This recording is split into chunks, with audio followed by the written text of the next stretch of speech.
Hi there, I'm Tom Spencer. This week, Central Texas Gardener explores rain catchment to keep water where we need it. On tour, cool down with a soothing visit to the Umlauf Sculpture Gardens where two art forms unite.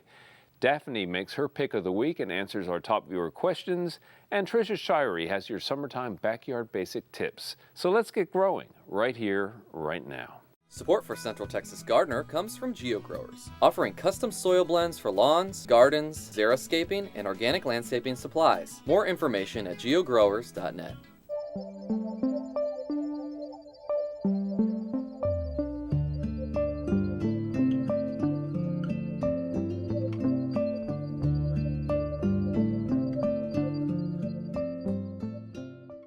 Okay, so it's hot. To cool us down and revive our heat-battered spirits, let's take a walk through the soothing Umlauf Sculpture Gardens where two art forms unite. In this museum, you can tramp along trails fragrant with mulch and leaves and flowers. Instead of a headset, the sound of birds and waterfalls accompany your contemplation of the sculptures that capture timeless human emotions. Best of all, at the Umlauf Sculpture Garden and Museum, set on 2 acres above Zilker Park, you can run your hands over the sculptures for a sensory connection to Charles Umlauf's passion. Charles Umlauf was a noted 20th century American sculptor who taught at the University of Texas here for 40 years. He came down from Chicago in 1941 and lived here until he died in 1994. His sculpture is easily accessible. It's primarily figurative. And as you get comfortable with the figurative pieces, then you relax and begin to understand and appreciate the more abstract pieces that he did as well.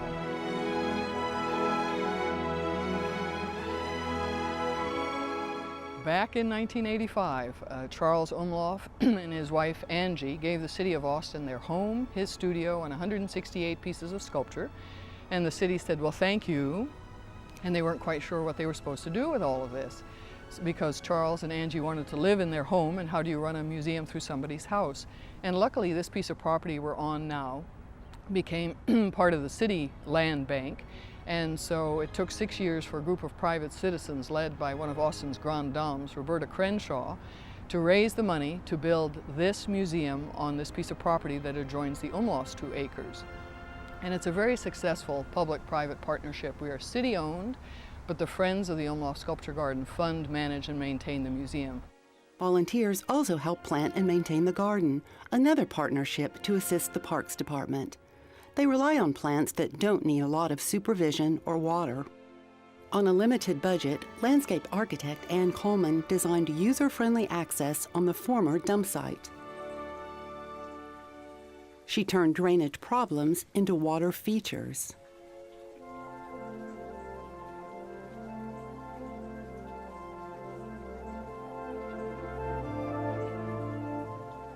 Then Charles and Angie's personal outdoor sculpture garden moved downhill to the public. Angie supervised each placement to convey the sculpture's significance. I think the first thing is it makes you comfortable. I think nature, working in nature, being in nature, just instinctively relaxes people. They relate to it. And to have fine art in a beautiful garden, each complements the other.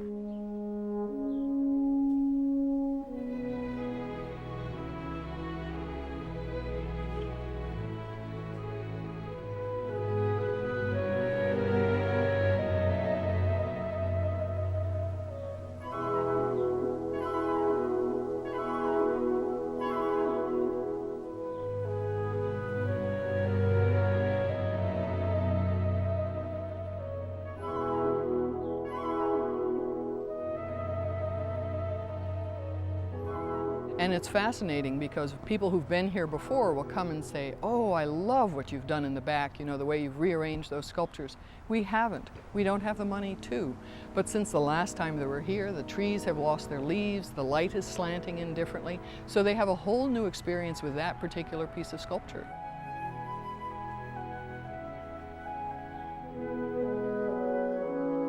So it's just a changing and fascinating and enriching experience to have it all in the garden.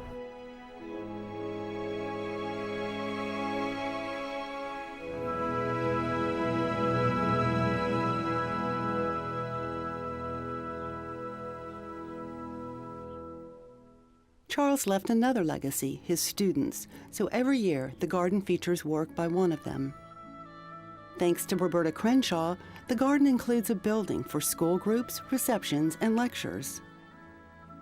The garden's latest addition updates and upgrades the wedding terrace and pavilion, a popular venue for events, performance, and weddings.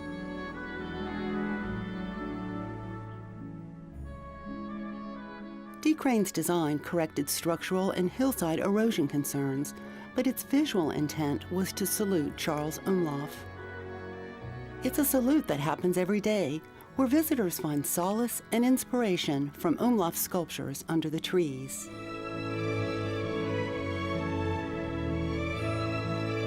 What's magical about this is some museums are be quiet, stand still, don't touch.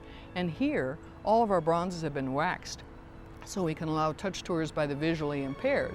And because the sculptures have been waxed and people can touch them lightly, kids can, and they can talk about the different textures and the roughness of the warthog. It feels like a bronze eyebrow, the smoothness of the hippo, its big smile. And so it's accessible in a number of different ways, not only with your eyes, but with your fingers.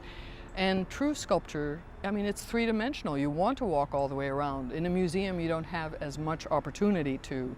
We try and leave room around each sculpture, but it's nothing like here where you can go all the way around as many times as you'd like to. Approach it from different angles as you walk through the garden. Each sculpture is changing as you walk through the garden.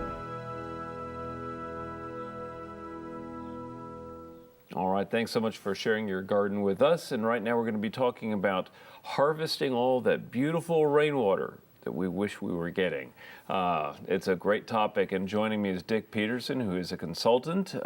Dick is an old friend to the program. Dick, I think you first came on the show like 20 years ago. That's right. So it's great to have you back on. You work as a consultant in rainwater harvesting, green building, and I'm sure other things as well. And we appreciate your time. This is a great topic for our area. And it's appropriate for people to be thinking about conserving water. Right. When we do get rain, we get a lot of it. Right. Well, that's the one thing we should be thinking about here is the fact that in our region in particular, here in Central Texas, when it does rain, it comes in torrents, and that it's a blessing when it happens, but it's also kind of a curse because the runoff can really be damaging to the environment.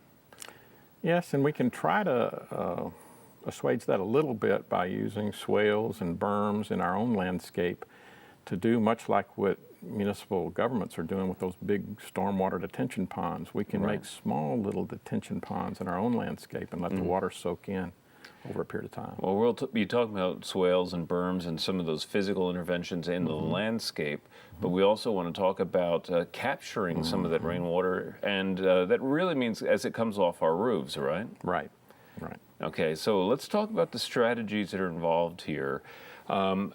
First off, you advise people to start small. What does that mean, to start small with rainwater harvesting? Well, kind of put your foot into the water and get your feet wet, literally, right. And get a couple of rain barrels and put them on the gutters.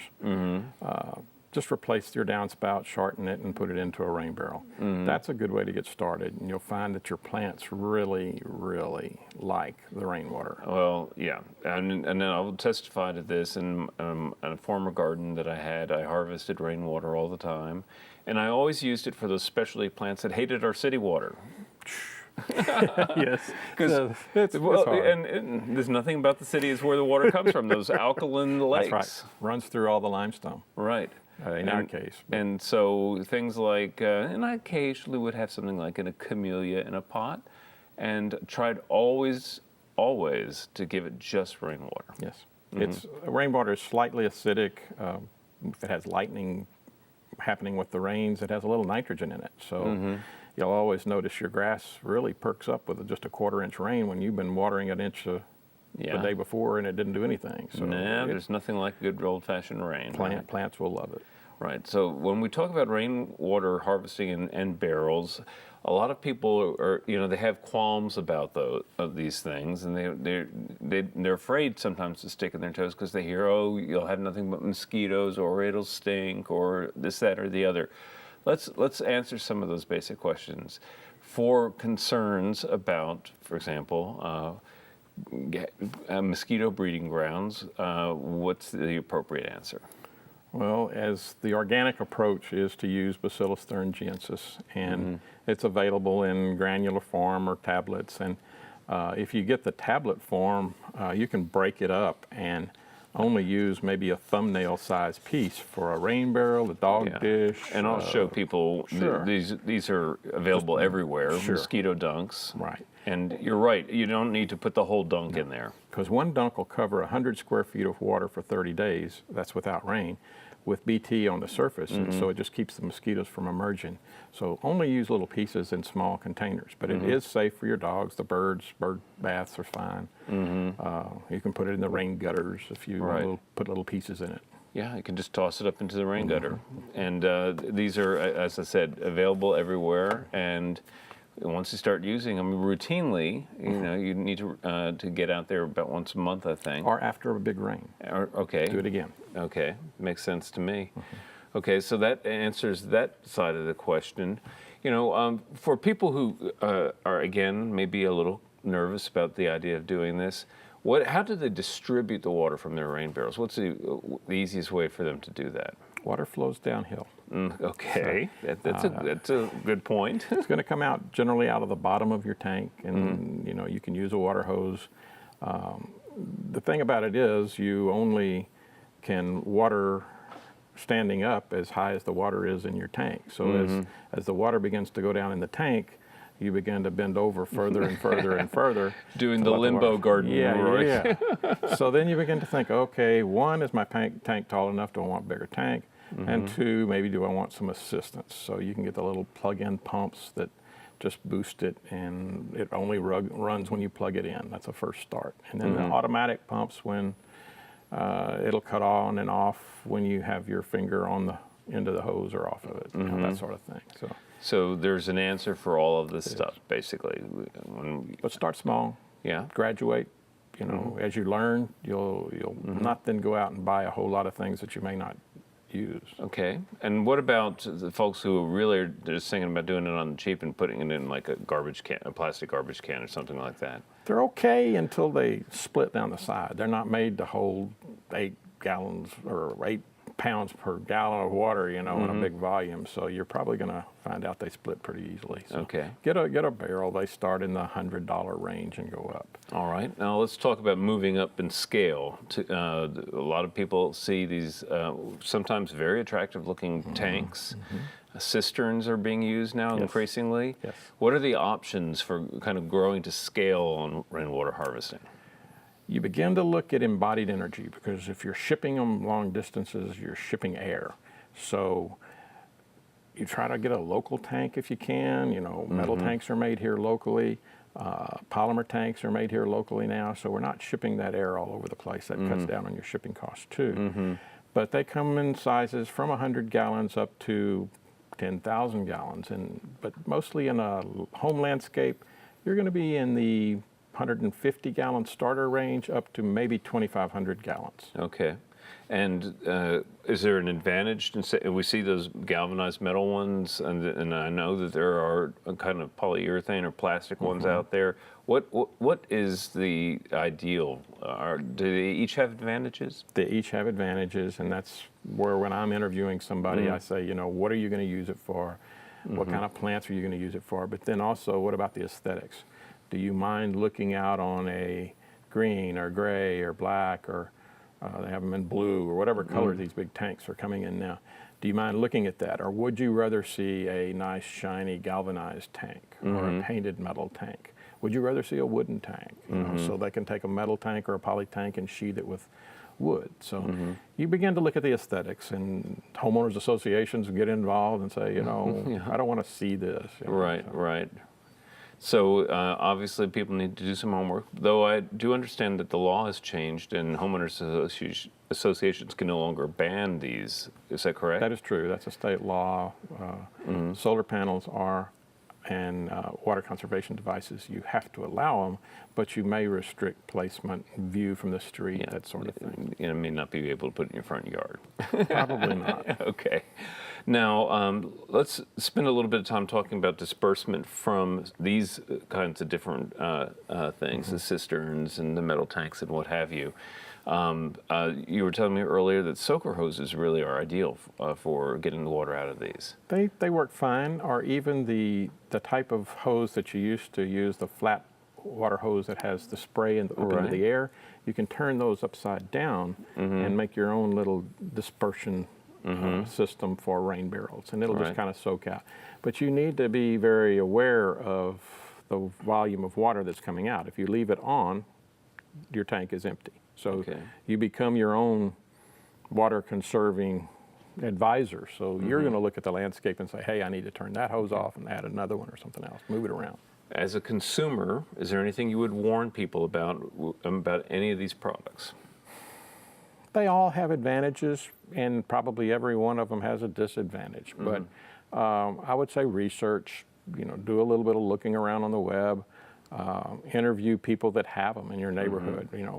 Did you have a problem with this? Did you have a problem with that? People ask me about, well, the black tanks heat up a lot. Right. I just tell them it's important to cover them all, isn't it? Yeah, so you look at it, but I just tell them that you don't have to saute your vegetables as long because the water is warm when you're watering the vegetables. Well, and it is important, though, about the covering of the tanks. That helps on a number of fronts, correct? They need to be opaque. Opaque. You don't want the sunlight going in because the algae will grow. And it's not going to hurt anything if you're doing it in the landscape, but it could clog up your distribution devices. And in the use of berms and swales, we mentioned that at the very beginning, and we only have a short amount of time here, but you've described a berm as kind of an open parenthesis kind of shape. Sure. And it's a kind of a raised hillock, if you will, or berm is what it's called. Make a low depression, use what you got out of it to make a high berm on the back of it, and as you go down a hill, you can then sculpt several of them where they'll go out of one into another one, and that's the rain garden idea. Yeah, and it's an ancient idea and one that's very effective at slowing the water down and keeping it on the property, watering plants, and house by house. House by house, there you go. Well, Dick, I know that there are lots of great resources out there, and I'm sure that we'll be directing people to those, and we appreciate so much you're coming to share a lot of this important information with us. So thanks for being on Central Texas Garden. Thank you for asking me. And coming up next is our friend Daphne. Hi, I'm Daphne Richards, and this is Augie, CTG's Doggy Horticulturist. Our question this week is, my tree looks great, but it just isn't growing. Why not? Well, most people assume that they just aren't watering the tree enough, so they ramp up the irrigation. But a lack of water is likely not the issue, so more water won't help. A tree that's not getting enough water will not look great. It will show signs of stress, such as yellow or brown leaves that dry up and drop off, limb dieback, and perhaps even borer damage and other secondary pest problems. And with last year's extreme heat and drought, followed by more hot temperatures and lack of rain this year, we do have a lot of trees across central Texas that are showing drought stress symptoms. Trees that aren't getting enough water also don't grow, but they look stressed. So the first thing that comes to mind in this situation, since the tree looks good, is girdling roots. If a tree was grown in a container for too long before it was purchased, the roots will hit the sides of the container and begin to grow in a circle. And if this pattern isn't corrected before planting, the roots will continue to grow in a circle and will eventually choke the plant to death. I say eventually because the entire process may take many years. And while the tree is slowly dying, it will look pretty good. It just won't grow because the roots are all tangled up and woody and unable to take up any water or nutrients.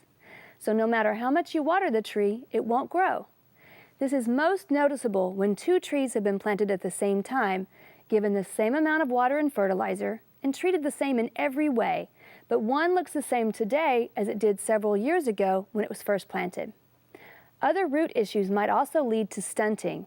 If you live in the hill country with rocky limestone and virtually no soil, it could be that the planting hole you dug is simply a basin and the tree's roots can't penetrate into the rock surrounding them. The bottom line is, if the roots can't grow, the tree won't grow. Unfortunately, the only way to confirm girdling and other root issues is to dig up the tree and inspect the roots. So most people choose to just leave the tree alone and live with its small stature. The bad news is it may take a decade or more, but eventually, if the roots can't grow, the tree will die. Our plant of the week is Pam's Pink Turk's Cap, Malvaviscus ex Pam puryear. This wonderful plant is a cross between another, more tropical Turk's Cap cultivar, Big Mama, and our lovely native variety, Drummondii. Pam's Pink has a similar growth habit to our red flowering native and also prefers a similar habitat. It's very drought tough once established, but is also great for rain gardens or other areas that get seasonally wet. Pam's Pink gets about 4 to 6 feet tall and equally as wide. It can take the full sun, but also does well in shade. It's listed as hardy to zone 7 or 5 degrees Fahrenheit, so it should be able to handle most Central Texas winters. But during an extra hard cold snap, the roots may freeze and the plant may die. In warmer areas, Pam's Pink may be an evergreen shrub, but even in mild winters, it will benefit from being pruned to the ground and forced to start over with all new growth each spring. The plant is covered in coral pink, turban-shaped flowers from late spring through fall. It attracts hummingbirds and butterflies and is said to be deer resistant. To do in your garden this week, it's time to plant pumpkin seeds for your autumn harvest. You can also direct seed squash and cucumbers. We'd love to hear from you, so please visit klru.org/ctg to send us your questions or plants of the week from your garden. Thanks, Daphne. Now let's check in with Trisha Shirey for Backyard Basics. One of the most common questions that I get is, how can I keep my container plants healthy and looking good and blooming well all summer long? Or anytime. It's really important to feed container plants on a regular basis. They don't have their roots in the ground like other plants so that they can assimilate nutrients from the soil. They're really dependent on what we provide for them. And while most good quality potting soil has a lot of nutrients in it, that gets leached out rather quickly and the plants are looking for more food. And so there are a number of things that you can do to provide nutrients for your plants. One of the simplest is just to put compost around the base of the plant. A half-inch or so of compost will add moisture. It'll retain moisture in the plants, but every time you water then, that compost is making a compost tea that leaches in and provides roots. It also provides microbes to the plant roots that help them assimilate nutrients, and it will help to keep the plants from being as stressed. Now, it is important with all of these things I'm talking about to make sure that you're leaving an inch or so at the lip of the container so that when you put water in, you can really fill the pot with water. So don't put your compost or mulch up to the top level of the soil because you just won't be able to get enough water in. Now, mulching, adding mulch to the top of the container is especially important when it gets really hot. Your plants will dry out very quickly and you can sometimes need to water twice a day. So adding a half-inch to an inch of compost and then another inch or so of mulch around the base of the plants will keep them from getting really stressed. But don't add the mulch and compost too close to the trunk of plants because that can actually smother the trunks and cause diseases. So those work really well. Now, another great thing to feed your plants is seaweed. Seaweed has over 70 different trace minerals. It has growth hormones. It has so many wonderful compounds, and all plants love it. It doesn't have a bad smell. Now, fish emulsion is a great fertilizer too, but boy, your plants are going to smell for days, and sometimes it attracts cats and other predators that you might not want in the garden. So give your plants about a monthly feeding of seaweed and they will really like it. And it's only a teaspoon per gallon, so a container like this lasts a long time. I do prefer to buy this powdered seaweed. It's more economical than buying it already mixed. Another great thing to add to your water is apple cider vinegar. A tablespoon or so to a gallon will help to neutralize the high pH of the soil, and it has acetic acid, which helps to feed plants and makes minerals in the soil more available to the plant. So it's a great source of nutrients. Now, another thing I like to add to my plants, especially acid-loving plants like the citrus trees or gardenias or hibiscus or roses that are in containers or even in the ground, is coffee grounds. Just save those coffee grounds. I like to let the paper dry out a little bit and then I dump the coffee grounds in the top of the pot. The paper filters can go into the compost pile, especially if they're unbleached. mulched. And then the coffee grounds are adding a great nitrogen fertilizer to your plants and keeping them nice and green and healthy.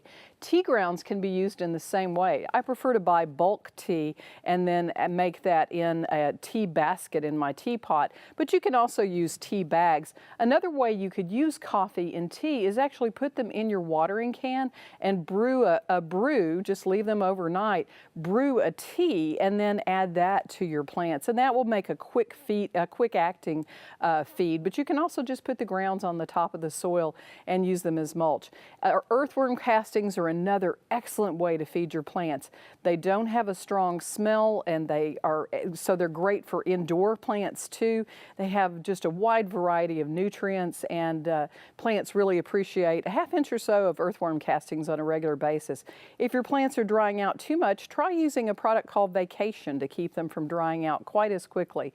So all these tips will help you keeping your container garden plants as healthy and as green as possible. For Backyard Basics, I'm Trisha Shari. Thanks for joining us. Visit klru.org/CTG to watch online and get more tips. Next week, join us for Garden Psychology. Until then, I'll see you in the garden.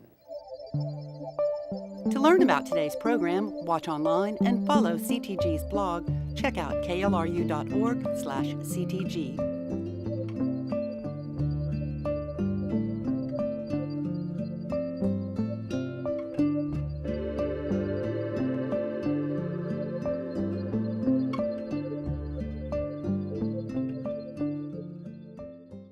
Support for Central Texas Gardener comes from GeoGrowers, offering custom soil blends for lawns, gardens, xeriscaping, and organic landscaping supplies. More information at geogrowers.net.